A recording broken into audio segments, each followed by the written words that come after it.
이제는 본질인 검찰 조사 법적인 부분을 살펴보겠습니다. 오늘까지도 검찰과 이재명 대표의 기싸움은 이어졌습니다. 검찰은 정치 보복, 사건 조작, 정적 제거하느라고 일반 형사사건 처리도 못해서 미제 사건이 쌓여도 아무 상관없겠지만 저는 국정 그리고 당무를 해야 되겠습니다. 수없이 많은 현안들이 있는 이 상황에서 주중에는 일을 해야 되겠으니까 제가 27일 아니고 28일 토요일에 출석하겠습니다.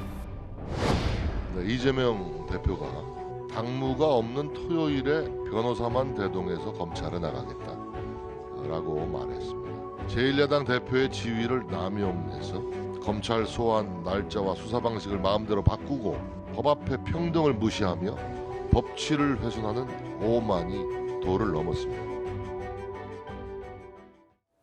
일단 시간이 완벽하게 확정이 된 것 같지는 않아서, 물론 대략적으로는 내일 오전 10시 30분에 이 대표가 나설 것으로 보이니까 언론도 그렇게 준비를 하고 있는데, 검찰은 여전히 1시간 더 빨리 나와야 된다, 혹은 토요일 하루 말고 이틀 정도 조사를 해야 된다고 하고 있어요. 검찰의 불만도 이겁니다. 제1야당 대표든 뭐든 조사를 받는 쪽에서 일방적으로 이렇게 날짜와 시간까지 정하는 건 매우 이례적인 거 아니냐. 조사 범위와 분량이 상당한 점을 고려해서 출석 일정을 통보했다, 이렇게 얘기를 하고 있는데, 일단 내일 알려지는 거는 내일 오전 10시 30분입니다. 법적인 부분을 어떻게 맞서고 있냐, 이제 본질로 좀 가볼까요? 화면을 좀 바꿔보겠습니다. 일단 첫 조사 때와 다른 점은, 이번에도 지난번에는 이제 변호인 한 명만 대동하고, 여기에는 부장검사, 평검사, 수사관, 당시에는 이제 총 5명이 입회하에 이 조사를 받았는데, 이번에는 부부장검사 2명. 대장동 의혹은 워낙 범위가 광범위이기 때문에 이 담당 검사들도 좀 많이 정해져 있다고 하더라고요.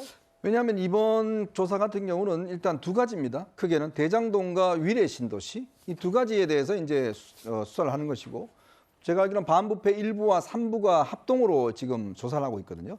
그래서 이제 부부장검사도 반부패 1부, 반부패 3부 이쪽에 이제 부부장검사가 직접 들어가서 아마 조사를 하는 것 같습니다. 그래서 이 조사 내용이 이제 굉장히 광범위할 겁니다.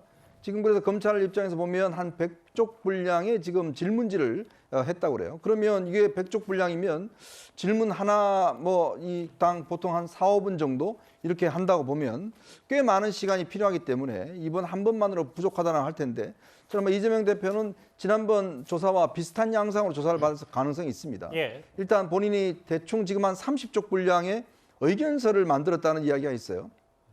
아마 그 의견서를 제출하고 내가 대답할 건 거기 다 있다라고 해서 중요한 질문에 대해서 전부 다 그런 방식으로, 지난번만 마찬가지로 자기의 거기에 그 내용이 다 있다라고 이렇게 답변할 가능성이 높습니다. 예. 특히 지난번 성남지청에서 했던 그 조사에 본인이 공개한 그 답변서에 보면 굉장히 추상적이에요. 이 6쪽 분량의 답변지인데, 이번도 저는 비슷하게 넘어갈 가능성이 있습니다. 어차피 이 본인에 대해서는 기소할 것이라고 생각하기 때문에, 문제는 이재명 대표 입장에서는 검찰이 어떤 질문을 하는가를 파악하는 게 우선순위일 것 같아요. 왜? 검찰이 가지고 있는 증거가 뭐냐, 이런 것들을 이제 파악하는 게 우선순위일 것 같고, 지난번 성남지청 조사와 같이 한 6시가 돼서 네이버에 문건을 그때 공개하니까 그때서야 이재명 대표가 이런 게 있었단 말이에요, 정진상이 이걸 했단 말이에요 라고 이제 본인이 대답했다는 거 아니겠습니까? 예. 아마 이번에 검찰도 대장동과 관련된 공개되지 않는 아마 증거 자료를 한두 번은 제시할 가능성이 높아 보입니다. 예. 왜냐하면 이 피의자의 어떤 이 태도를 좀 흔들어 놔야 되거든요. 그래서 답변을 얻어내야 되고, 그 답변의 어떤 말을 많이 하게끔 만드는 게 이제 검찰의 전략인 것 같습니다. 예. 그런 면에서 보면 지금 아마 검찰은 그런 방식으로 질문서를 하는데, 문제는 아마 이재명 대표는 지난번 마찬가지로 나 6시 나가겠다, 그리고 빨리 마무리해달라, 그리고 이게 조사 확인하는데 한 3시간 걸리거든요. 그렇죠. 그렇게 되면 아마 거의 12시가 돼서 나올 가능성이 저는 굉장히 높다, 이렇게 보고 있습니다. 왜냐하면 첫 번째 조사와는 많이 비교를 할 수밖에 없기 때문에, 당시에도 관례상 했던 티타임도 거절하고 그냥 바로 조사받자고 했는데, 이번에도 그럴 가능성이 높고, 지난번 성남 FC 후원금 의혹 때는 박균택 변호사, 그러니까 고검장 출신 박 변호사를 대동했는데, 아직은 내일 대동할 변호인이 알려지진 않고 있습니다. 정확히 누군지. 이번에는 부부장 검사 2명이 조사를 한다. 근데 이번에 서면 진술 30쪽을 두고도 뭐 말이 30쪽이지 이 정도면은 검찰이 준비한 질문에는 다 하나하나 질문을 답변하는 게 아니라 뭐 이것 또한 사실상 묵비권 아니냐라는 뭐 여권의 시각도 있는데 어떻게 저희가 받아들일까요? 일단 뭐 서면 진술서가 뭐 30조 안팎이 준비됐다라는 보도들이 있는 것이라서 뭐 확실하게 정확하게 내일 어떻게 진술할지는 내일 돼봐야 알 것 같은데요. 일단 이번에도 서면 진술서를 준비해갈 가능성은 있다고 생각이 듭니다. 그러나 서면 진술서도 진술의 일부이기 때문에 뭐 진술 거부권 행사한다 이렇게 보긴 또 어려울 것 같은데, 그리고 또 진술 거부권을 만약에 행사한다고 하더라도 뭐 피의자의 헌법상 뭐 보장되는 권리이기 때문에요. 그걸 가지고 뭐 뭐라 할 거는 아닌 것 같습니다. 다만 서면 진술서가 뭐 30쪽이 되었던 뭐 몇 쪽이 되었든 아마 이번 조사에서는 이제 크게 2가지 방향이 있을 텐데요. 결국 검찰로서는 대장동 일당들이 그동안 해왔던 많은 그 진술들의 내용들을 확인하는 과정이 있을 것입니다. 뭐 예를 들어 뭐 남욱 변호사라든지 뭐 유동규 전 본부장이 이런 진술을 했는데 그것에 대해 어떻게 생각하는지를 물어볼 가능성이 있거든요. 그런데 그것과 관련된 진술들이 지금 굉장히 양이 방대하고 그리고 대장동 의혹 같은 경우에도 10년에 가까운 세월 동안 또 이루어진 사업이었기 때문에 그 부분에 대한 확인할 부분들이 많다는 것이지 사실 본질적으로 이재명 대표에게 물어볼 질문의 내용들은 크게 다르지 않을 것 같습니다. 그렇기 때문에 이재명 대표 입장에서는 본인의 입장을 정리한 진술서를 좀 준비해가는 것으로 보이고요. 아마 검찰 입장에서는 그 지금까지 언론 보도를 통해 알려져 있는 대장동 일당들의 그런 진술들 말고 보도에 알려지지 않은 새로운 증거들이 있다라고 한다면 그 부분에 대해서 이재명 대표가 어떻게 진술할지 그런 부분이 좀 핵심이 될 것으로 그렇게 예상이 됩니다. 다음 주 월요일 정도면 저희 뉴스탑10에서도 그 뭐 검찰이 어떤 또 새로운 증거를 내밀었는지도 알 수 있겠죠. 결국 내일 검찰 조사 핵심은 바로 이 김만배 씨의 말, 자기 지분의 절반 정도를 이재명 대표 측에 주겠다는 이 뇌물 약속, 이 부분이 여러 공방거리입니다. 화면에도 저희가 잘 나타냈는데 최근 알려진 공소장의 이 내용, 내 지분을 절반가량 주겠다, 이걸 보고했고 유동규, 정진상 통해서 결국은 이걸 이재명 당시 시장이 보고받고 묵인, 승인한 거 아니냐. 이 부분을 따져 묻기 시작하면 이제 대장동 의혹의 핵심이 되는 거죠. 네. 그러니까 이제 대장동 의혹 사건의 그 핵심은 이재명 대표는 이걸 공익 환수했다고 얘기하지 않습니까?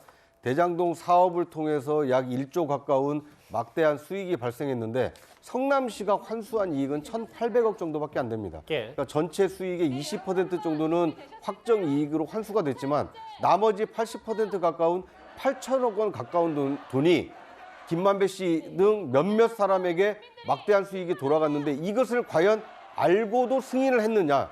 특히 그 수익이 돌아가는 것 중에 일부가 그 정진상이나 김용 이런 측근들을 통해서 이재명 대표에게 그 갈 수 있는 이런 지분 약속이 있었느냐. 이걸 알고 만약 그 대장동 사업을 승인을 해줬다라면 막대한 이익을 얻기 위한 대가성 있는 사업 승인이기 때문에 이게 굉장히 중범죄가 될 수 있거든요. 이것에 대해서 검찰은 각종 인허가 관련 서류 등을 제시하면서 이재명 대표의 답변을 압박할 것으로 보이고요. 이재명 대표는 자신이 지금까지 주장해왔던 것처럼 공익 환수 목적으로 인허가를 한 것이지 사익을 추구하기 위해서 인허가를 하지 않았다. 이렇게 이제 방어를 할 텐데 지루한 어떤 진실의 공방이 이루어지지 않을까 이렇게 예상이 됩니다.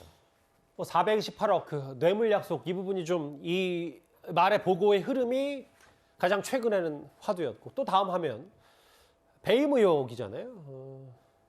이게 사실은 항상 성남시가 얘기하고 이재명 대표가 얘기하는 건 성남도시공사도 꽤 많은 돈을 환수했다고 하지만 민간에게 이런 민간업자들에게 700억 가까운 이득을 몰아줬기 때문에 이 부분이 지금 배임이다. 아니다. 이 대표는 우리는 5천억 넘게 공익 횡수를 했다. 이 금액의 차도 꽤 많습니다. 그러니까 배임 혐의라는 것은 성남시와 성남도시개발공사가 얻어야 될 수익을 일부러 다른 쪽에 특혜를 줌으로 손해를 끼쳤다는 거 아니겠습니까? 그렇죠. 그런 이제 법리적 논쟁으로 저런 이제 서로가 다른 이야기를 하고 있는데 실제로 대장동 일당들에 의해서 특혜를 줬다는 사실들은 대부분 다 동의가 되는 저런 상황이라고 봅니다. 다만 지금 이재명 대표 측에서 말하는 것은 저게 나온 것처럼 사익을 추구하지 않았다. 그러니까 성남시는 최대한 공익 환수할 수 있을 만큼 다 했지만 그렇게 대장동 일당에 그렇게 많은 특혜가 갈 줄은 몰랐다는 입장이고요. 예. 자기 개인, 그러니까 이재명 당시 시장의 개인 돈으로 수중에 들어온 건 없다는 식으로 지금 논리를 펴고 있는데 예. 이거 성남 FC 의혹의 제3자 뇌물과 비슷한 법리 논쟁입니다. 그 제3자 뇌물도 마찬가지 아닙니까? 부정한 청탁과 대가가 교환됐으면 성남시장이었던 이재명 대표의 손에 들어오지 않더라도 제3자인 성남FC에 돈이 갔다는 것만으로도 유죄가 형립되는 것이 대법원 판례이기 때문에 그런 논리를 가지고 아마 검찰은 자신감을 가지고 배임 혐의를 입증하고 있는 것 같고요. 또 하나 배임 혐의가 유죄가 될 수 있는 검찰 측의 그 논리적인 증거는 뭐냐면 유동규라고 하는 성남도시개발공사의 본부장 그리고 유동규 윗선이 바로 성남시장의 최종 결재권자 이재명 아니었습니까? 그러면 대장동 사업을 디자인하고 기획하고 진행하고 또 추진하고 마지막 승인하는 과정에서 이재명 대표가 몰랐을 리가 없다라는 것이 이러저러한 정황과 증거와 공문서를 통해서 저는 검찰팀을 확보하고 있을 거라고 생각합니다. 그렇기 때문에 배임 혐의에 대한 것은 법리적 논쟁을 차치하더라도 예. 배임 혐의의 맨 윗선인 당시 성남시장인 이재명 대표에게 그 검찰의 칼날은 가장 강하게 겨누고 있는 게 아닌가 싶습니다. 그런데 최근 다시 한번 목소리를 키우고 있는 유동규 전 본부장이 새로운 진술을 한 것으로 알려졌습니다. 화면을 만나볼까요?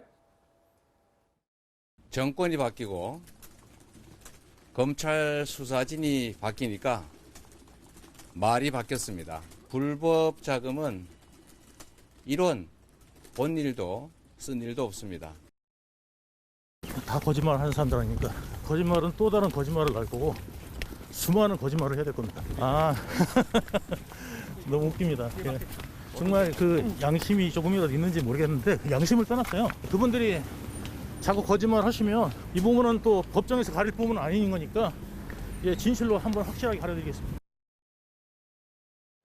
이건 대장동과 좀 조금 다른 차원인데 이 얘기가 있어요. 일부 보도에 따르면 TV조선 보도에 따르면 대장동 일당이 이재명 당시 시장의 보좌관에게 100만 원에서 한 150만 원 건넸다. 뭐 현금을 주고 이게 당시 이재명 시장의 숙박 비용도 대장동 일당이 건넸다고 유동규 전 본부장이 주장을 했거든요. 이건 좀 있다면 여러 가지 좀 타격이 있을 법한 얘기인데 어떻게 받아들이세요? 그 뭐냐면 이제 김만배 씨가 이 천화동의 1호 지분에 대해서 이게 갖다 놓을 테니까 저수지 같이 나눌 테니까 언제든지 갖다 써라 이런 이야기를 이제 한 바 있습니다. 그러면서 이 돈이 실제로 이제 정진상, 김용에게 선거 때마다 지원이 됐었거든요. 그런 상황에서 이제 유동규 씨의 증언 자체는 결국 이 돈 자체가 하나의 저수지 형태로 남아 있으면서 이재명 대표를 위해서 계속 썼다라는 것은 하나의 방증하는 어떤 그런 진술로 저는 보입니다. 예. 특히 보면 이제 특히 이 단지 선거 자금뿐만 아니라 실제 이재명 당시 시장의 어떤 일상적인 활동들 어디 가서 뭐 호텔비라든지 뭐 등등 이런 걸 쓸 때 이런 것들을 비용도 전부 다 이제 이 유동규가 이 보좌관한테 전달해주고 그게 사용됐다라고 이제 이야기를 하고 있는 거죠. 그런 걸 면에서 보면 지금 이 이재명 당시 시장은 이 대장동 일당의 돈을 상시적으로 어떤 면에서 보면 썼고 물론 본인은 몰랐다고 이야기할 수 있을 거예요. 이재명 시장 그렇죠. 그렇다면 이제 앞으로 검찰의 수사는 그 보좌관이나 그다음 유동규 씨의 어떤 진술을 확인하기 위한 이제 절차가 있을 텐데. 예.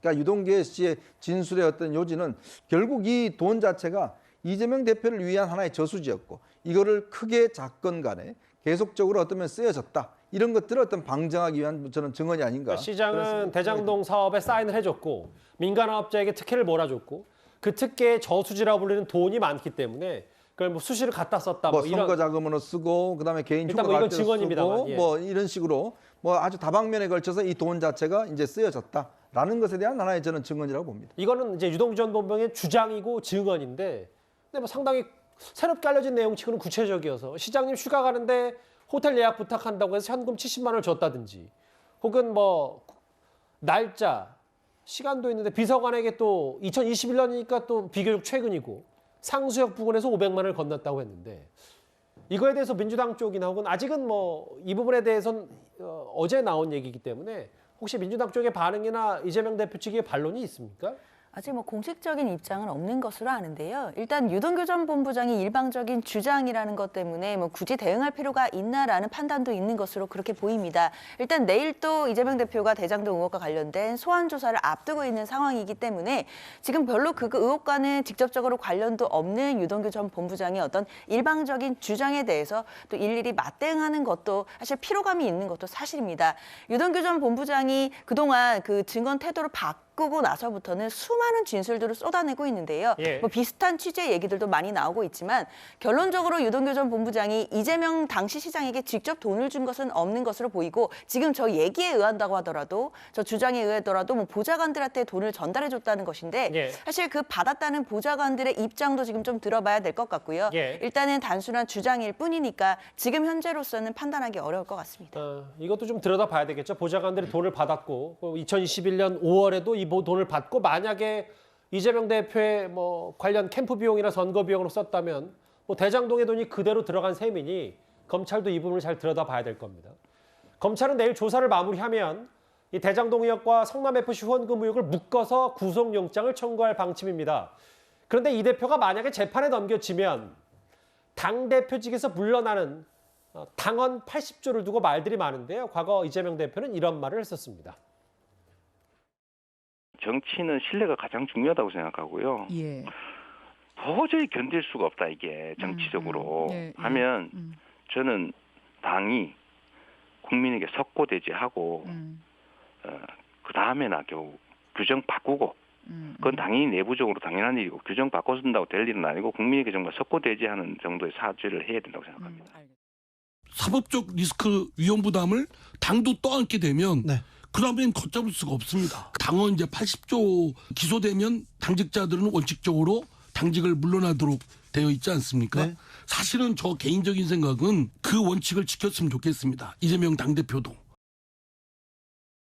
이 대표의 3년 전 발언은 당시 그 박원순 시장 네. 그 민주당이 서울시장에 공천하느냐 마느냐를 두고 어떻게 이걸 이렇게 당원을 손바닥 뒤집듯이 바꾸냐 이 얘기를 비판했었는데 당원 80조 얘기도 있고요. 그런데 뭐 재판에 넘겨지든 혹은 뭐 검찰이 구속영장을 청구하든 뭐 김남국, 장경태 이런 의원들은 불체포 특권을 행사해야 된다. 뭐 이렇게 얘기까지 하고 있습니다. 실제로 이제 기소가 될 거라는 건 이재명 대표 스스로도 또 민주당에서도 다 예상하고 있는 거 아닙니까? 답정 기소라고 이미 이야기를 하고 있기 때문에 그래서 기소가 되는 건 뭐 명확한 사실인 것 같은데요. 그럼 기소가 될 경우에는 지금 민주당의 당원 80조에 따르면은 당직자는 기소가 되면 일단 직무를 정지하게 되어 있습니다. 그런데 지난번 전당대를 하면서 이 부분이 이재명 대표의 사법 리스크를 고려해서 단서 조항을 달아놨죠. 기소가 되더라도 정치적 탄압이라고 간주되면 예. 당무위원회 의결을 거쳐서 이걸 안 할 수 있다 이렇게 돼 있거든요. 그러니까 단서 조항을 걸어서 피해갈 수 있는 길을 만들어놨습니다. 그러나 지금 이상민 의원 등 이른바 이제 비주류 의원 쪽에서 이야기하는 것은 과거에 이재명 대표가 아까 화면에 나왔던 것처럼 본인의 입으로 당원을 바꾸려면 당원을 바꾸기 위해서 국민들의 설득을 해야 되고 그 설사 그렇게 바꾼다 하더라도 석고되지 않은 사죄를 먼저 해야 된다. 그리고 지켜야 된다. 이런 입장을 계속 유지한다고 한다면 본인의 입장에 지금 맞춰가지고는 예. 기소가 됐을 때 당무 집행을 정지한다는 그 의견에 따른다면 사실 당대표를 내려놔야 되거든요. 예. 근데 지금 아무도 당대표를 내려놓는다 생각하는 사람 없고 더더군다나 체포동의안이 이제 체포동의안이 구속영장을 청구하거나 체포영장을 청구했을 때 그 부분에 대해서도 민주당이 방탄 부결을 할 경우 국민들이 어떻게 생각할지 저는 이재명 대표가 과거에 2020년에 저 이재명 대표의 심정으로 어떻게 답해야 될지 한번 국민들은 궁금해할 거라고 생각합니다. 예. 이재명 대표가 기본사회위원회 위원장을 만든다고 그랬잖아요. 예. 저는 그러면 그런 기본사회뿐만 아니라 이런 기본도 좀 지키셔야 된다 이런 생각이 듭니다. 예. 최고의 당헌이잖아요. 그러니까 이런 어떤 당내에서 기본 자체를 지키지 않으면서 어떻게 사회의 기본 사회를 만든다고 이야기하는 건지 모순적인 거 아니겠습니까? 가장 기본적인 이런 원칙부터 지키는 게 저는 가장 기본 사회에 기여하는 것이다라는 생각이 듭니다. 내일 오전 서울중앙지검입니다. 이 대표의 검찰 출석 얘기. 그 이후에도 뭐 많은 파장이 있을 것 같은데 오늘 첫 번째 이슈로 집중적으로 살펴봤습니다.